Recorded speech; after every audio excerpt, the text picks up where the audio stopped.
Take your place on my wall of fame by supporting me. Thank you, my nerd. The BatleXP G350 perfectly encapsulates, in my opinion, what a handheld should be, meaning that it's cheap and it's as high quality as possible for a very low price.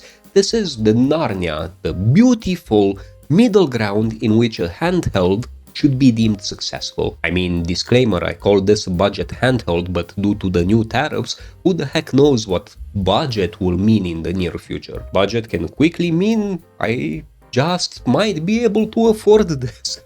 But for the price, it's arguably one of the best constructed little emulation toys that I saw. Like seriously, my dear nerds, this thing feels solid in the hand. It has a high quality plastic and it's very similar to the Anbernic handhelds. And that's for a specific reason, because this might be called the BatleXP with a single T for some reason in battle, don't ask me why, but this theory suggests it's actually manufactured by our good old friends at Anbernic. And you can feel that in the overall quality, you can feel that in the D-pad as well, in the face buttons. Heck, even the little sticks are more or less identical with what we see in Anbernic's Linux handhelds. But quickly, before I go on, my dear nerds, I just wanted to throw the normal disclaimer. This specific BatleXP G350 was provided to me by the nice guys at LitNXT. And while LitNXT sent me this review unit, they didn't see this video beforehand, all thoughts are my own and no money exchanged hands. Basically, everything that you see here, as always, are and will always be my thoughts. But nonetheless, if you like this handheld, I am gonna leave a link to LitNXT in the video description. Feel free to check them out because they actually built an ArcOS version of this stock OS, which supposedly works a whole lot better. Now, I don't have that yet, but something for you to know. When it comes to specs, the G350 has your run-of-the-mill normal specifications. An RK3326, which is pretty meh. It can do up to PSP and a bit of Dreamcast, 1GB of RAM, normal 3.5 inch with a 640 by 480 resolution. But this isn't really a bad thing because this is destined to compete in price first and foremost, and for that price, I think the edge of this handheld is the build quality. Like, I don't want to sound like a broken record, but this feels amazing in the hand. Even though I'm gonna be the first one to say this, probably, the branding is absolutely horrible. What the heck even is a BatleXP with a single T? Like, really? You know, I'm gonna say it. Anbernic, please, I beg you, hire me in your marketing department or something. This could have been called something very attractive. If you need naming scheme ideas, Retro Puppy. As the Retro Puppy 1, this would have sold like crazy. Or even Retro Gadget Nerd, the first gadget nerd. You know, you can add nerd to anything and it ends up sounding kind of cool. You know, I used my name, Vlad Nerd. And it sounds way better than just Vlad, doesn't it? But to have BatleXP, let me get this closer, and to only have a single T to it, like, I don't know what to say about this. It just seems very random to me. And the model number as well. The next time you build a sub-brand, contact me. I would be more than happy to help you in exchange for review devices, because you have a good device here and you shouldn't pollute it with a pretty bad name. When it comes to games, this plays pretty much what you would expect, my dear nerds. It toughs up at some PSP and some Dreamcast, but the platforms that you would enjoy most on this is something that you would play on the original Mio Mini Plus, for example, or even the RG35XX Plus from Anbernic. Now, when it comes to comparing this with something like the RG35XX Plus, the main differentiator would be the sticks here. The sticks, in my opinion, you know I'm a big fan of sticks, they provide such a good extra experience here because you will always have games that benefit from sticks. For example, arcade games. If you're one of those sinners that doesn't want to use sticks when you play arcade and you use a D-pad instead, then my dear nerd, you are a sinner, and that's worse than stretching to fit an image. What you need to do is to take full advantage of the fact that certain handhelds come with sticks. It's a massive disadvantage to not have those two little mother flippers down here. You need to remember that handhelds like these, my dear nerds, they are emulation devices which emulate more platforms, not just Game Boy and old consoles, but also stuff that always had sticks on the original hardware. Hardware-wise, this is pretty well constructed, and the fact that it's smoky black and not one of those annoying transparent blacks that we saw on handhelds a while back. This is actually, and I said it before in other videos, my nerds, this is the proper way to make a transparent handheld. You need to make it smoky black. Any transparent handheld just ends up looking like poop.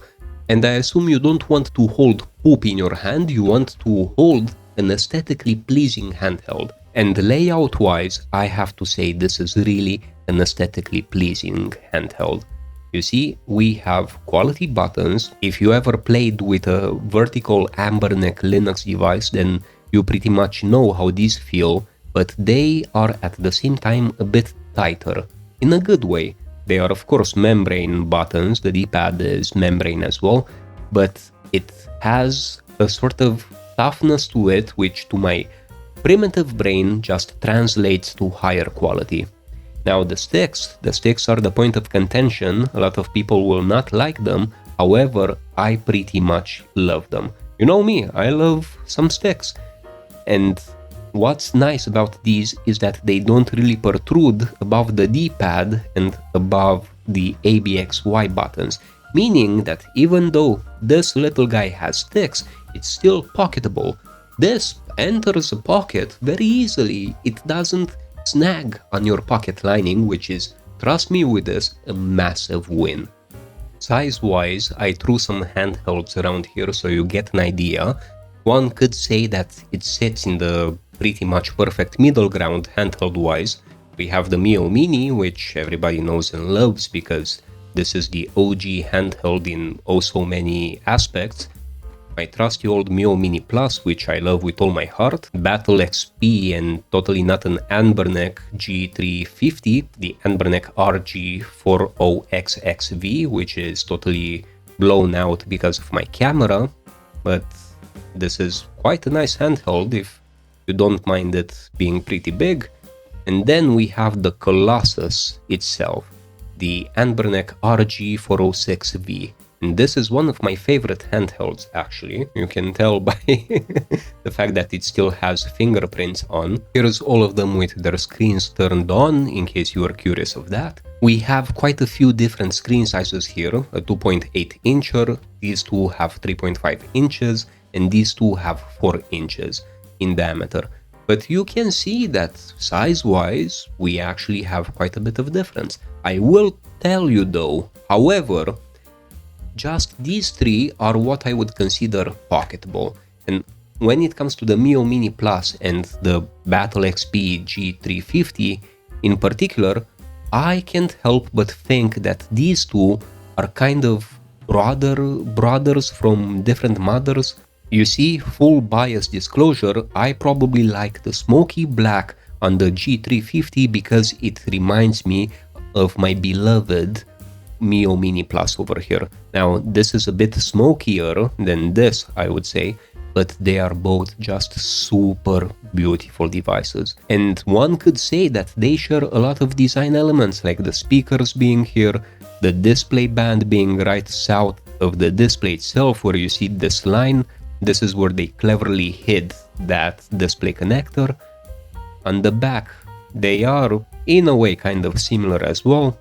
I just love these. To me, the Mio Mini Plus and the G350 are kind of related. And just for giggles, here's how it would look next to its, technically speaking, super little brother, the Mio Mini.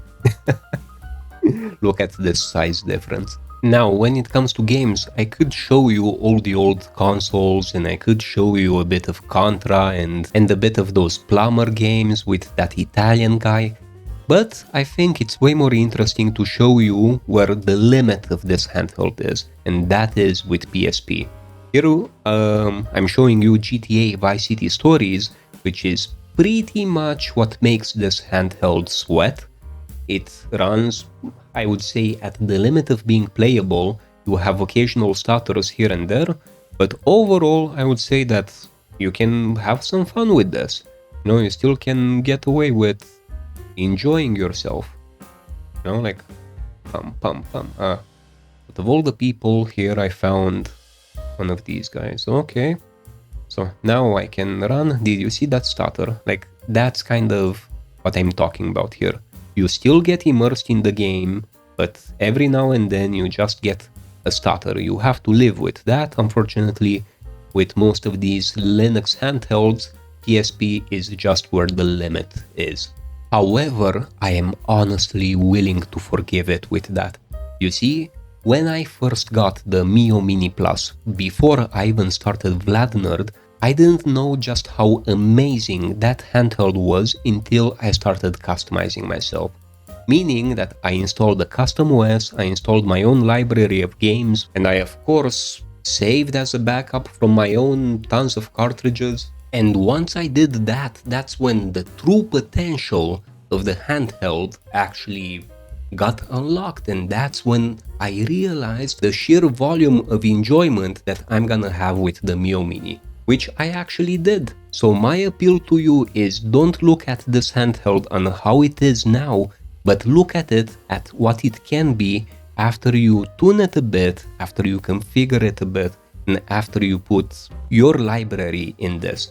This can be such a nice travel buddy. In fact, I went hammocking just a few days ago, and this was one of the two handhelds that I took with me. One was the Retroid Pocket 5, and then was the BatleXP G350. So, I don't want anyone to think that I'm just praising this handheld without a reason. There are also bad things about it, things that can be deal breakers for some people. People like you, actually. You know, I already imagine an army of nerds just jumping out of their chairs when I'm gonna say that this doesn't have any sort of wireless connectivity. None at all. It doesn't have Wi-Fi, it doesn't have Bluetooth, and I don't care. Like I said at the beginning of the video, I couldn't care less. This is a set it and forget it kind of device. The only reason why you might want Wi-Fi is to play with this with retro achievements. But since I never actually dove into retro achievements, I don't know what I'm missing. If you never tried retro achievements, then you are in the same camp as me. Grab my hand, we are the ignorant and the happy. However, I will not make an excuse for this specific handheld because there's a lot of others that will give you Wi-Fi and Bluetooth included. There's the RG35XXH in case you want horizontal handhelds, or there's the RG35XXV, Plus. Those Anbernic naming schemes still get the better of me even after a year. Or you can get the one that I showed earlier, which is a 4-inch, or the RG40XXV. There's simply a lot of options there, a lot of options that give you Wi-Fi. However, if you're in the market of something that's actually quite cheap and something that has sticks, this is like a very important point, then I really think this is one of the good ones. You know, a lot of handhelds get disqualified, in my opinion, because of the build quality. This is one that basically inherited the Anbernic build quality, which is a good thing. So, my nerds, it depends on your use case. Plus, with these incoming tariffs that are gonna come, I don't know how we can classify budget handhelds anymore, but currently, as of making this sits between, before coupons, if you don't apply any coupons, between $80 and, if you're super lucky, at around $40. So with Lit NXT, I'm actually gonna leave one of my custom coupons in the video description so that you use that. I actually really advise you to use that. The thing is that you have to dig deep down inside of you and think whether or not you need a handheld like this. In my opinion, this can be the main Linux handheld for a lot of people. The main Linux handheld, you see my dear nerds, emulates the basic consoles, aka no PSP, no PS2, no Nintendo Switch, none of that fancy stuff, no GameCube, no Wii, just everything under Dreamcast.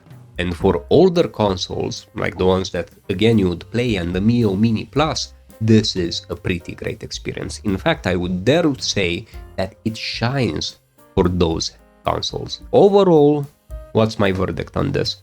If you have a million other consoles, handhelds I mean, you probably don't need this. However, subjectively speaking, what I can tell you is that even though I have a ton of handhelds by this point, for some ungodly reason, I chose to take this one and the Retroid Pocket 5 while I went hammocking.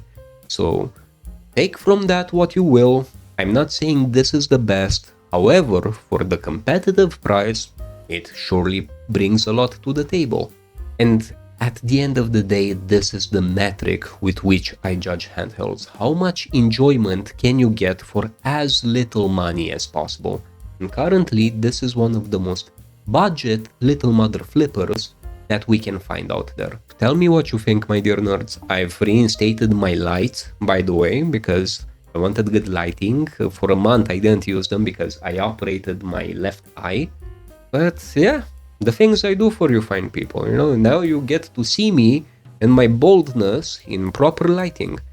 But anyway, I'll try to push more videos out starting this point.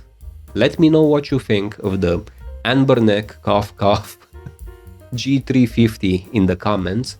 I read all of them, genuinely all of them. I don't really have a life outside of this channel. And also join my Discord if you want us to chat, digitally speaking, mano a mano, face to face, but not really. You can enter my Discord, it's in the video description, and there we'll have a more direct way of communicating.